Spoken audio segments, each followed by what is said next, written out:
I bore the weight of my family for far too long, giving up my own needs for my favored sibling. Now she squanders the funds I provide and yet pivots to criticize me. Alina bore her family like a tattered blanket, its fibers worn and shades dulled, still adhering to her form with a persistent heaviness. The slump in her posture, the fatigue in her gaze, they were mute evidence of decades spent bearing loads that were never really hers. In the brightly lit, lively cafe where she labored, Alina was a surge of productivity, juggling trays of waffles and serving countless mugs of Java with skilled grace. But underneath it all, a subtle turmoil churned. Raised in the quaint village of Oak Hollow, Alina had forever been the foundation, the reliable guide amid the chaos of Sophia's allure. Sophia, with her melodic tone and dramatic style, had always been the household's treasure. Alina, with her silent persistence, was merely the one who kept everything running. Their guardians, ensnared in Sophia's glowing sphere, frequently ignored Alina's personal ambitions, her visions of launching a modest patisserie, nestled on a serene street, brimming with the scent of spice and fresh loaves. The summons arrived amid Alina's midday pause, a well-known request infused with a well-known remorse. Alina dear, their mother's tone cooed via the receiver. Sophia's encountered a minor hurdle. Her performance workshop fee is pending, and she lacks the cash for it at the moment. Could you assist? Alina gazed through the glass at the active road, her meal uneaten. Sophia's obstacles were a repeating pattern, each addressed by Alina's steadfast aid. Mother, she responded, attempting to mask the exhaustion in her speech. I'm handling dual shifts already. It's becoming tougher to cover my own expenses. But she's your sibling, Alina, her mother countered, that habitual chant pressing on Alina's frame. Kin supports one another. And so it was. The choice finalized, the duty shifted, and Alina's aspirations delayed even more.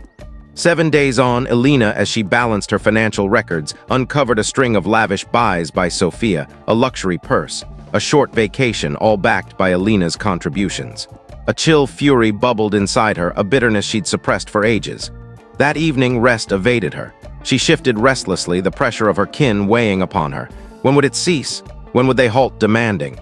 She eventually slipped into slumber, only to be tormented by a striking vision of Sophia, clad in a glittering dress, positioned on a platform illuminated by beams, while Alina, in the dimness, presented her clusters of blooms, each denser than the prior. The ensuing periods were a haze of fatigue and bitterness. Alina caught herself lashing out at patrons, forfeiting her composure with colleagues. The cafe, formerly a known and soothing area, now seemed like an ornate prison. Then arrived the event that broke the delicate mask. Alina got a harsh note from Sophia, filled with envy and grudge, charging her with being resentful and jealous of Sophia's achievements. It wounded profoundly, proof that Sophia viewed Alina not as an affectionate kin, but as an instrument, a way to achieve goals. That evening, Alina performed an act she hadn't in eras. She contacted Aunt Lydia, her mother's kin, a lady renowned for her keen humor and steadfast truthfulness. Over hot brews of herbal drink, Alina unleashed her soul, the accumulated grudges at last overflowing. Aunt Lydia heard attentively, her gaze brimming with sorrow. Once Alina concluded, she extended across the surface and grasped her relative's palm. Alina, she uttered softly, you possess a spirit of purity, but even purity can erode. It's time you began nurturing yourself.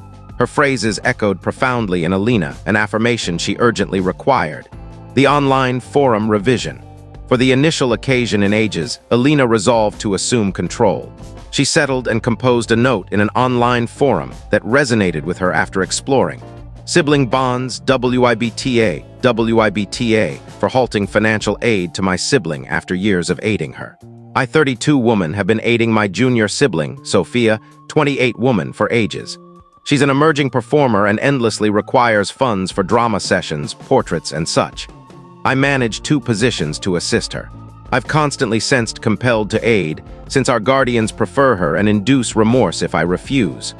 Lately, I found she's been expending the funds I supply on trivial items, while still requesting additional. I challenged her, and she was remarkably impolite and indifferent. I'm weary of being exploited.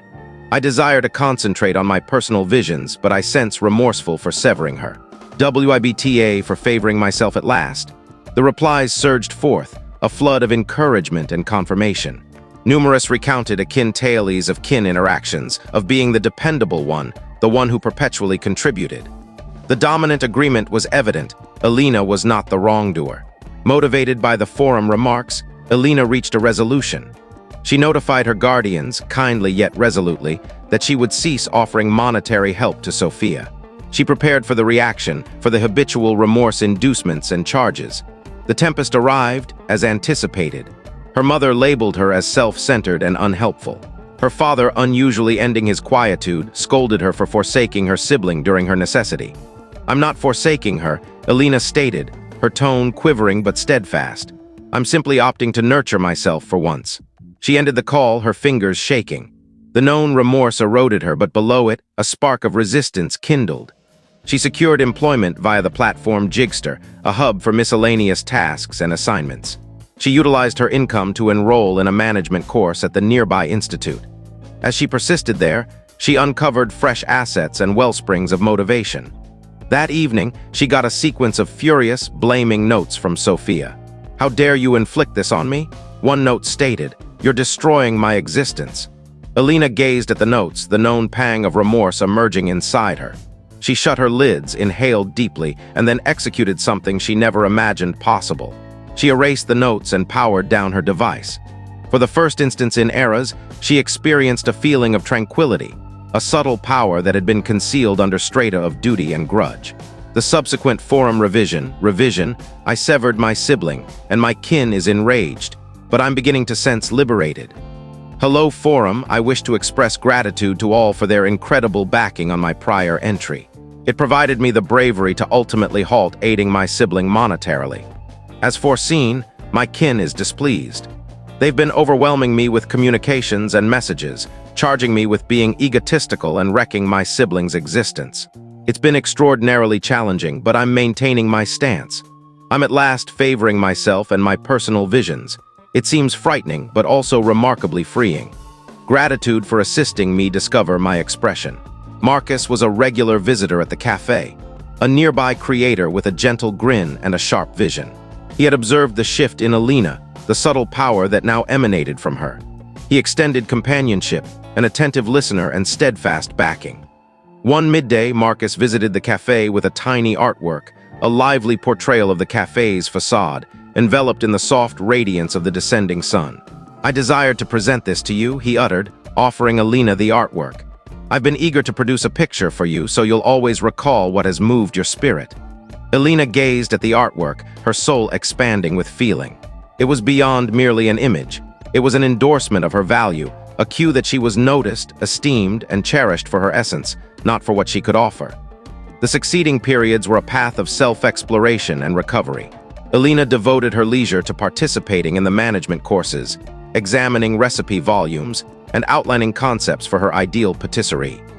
She reunited with former companions, entered a regional trekking club, and resumed creating art, rediscovering the delight and inventiveness that had lain inactive for so long. One occasion, while perusing a nearby vintage store, Alina discovered a lovely, manually illustrated board, its lettering graceful and enduring. It stated, "Alina's Nook, Patisserie and Aspirations." A surge of feeling enveloped her, a blend of melancholy, optimism, and unyielding resolve. She acquired the board, an emblem of her dedication to her personal visions, a vow to herself that she would never more forfeit her own joy for others' benefit. The ultimate clash with Sophia occurred suddenly. Alina received a desperate summons from her mother, imploring her to aid Sophia, who had encountered monetary issues with a dubious performance mentor. Alina heard calmly, her soul pained for her sibling but her determination unswerving. "Mother," she uttered softly yet resolutely, "I'm regretful, but I cannot." Sophia must acquire the skill to accept accountability for her own decisions. The quietude on the opposite side was overwhelming.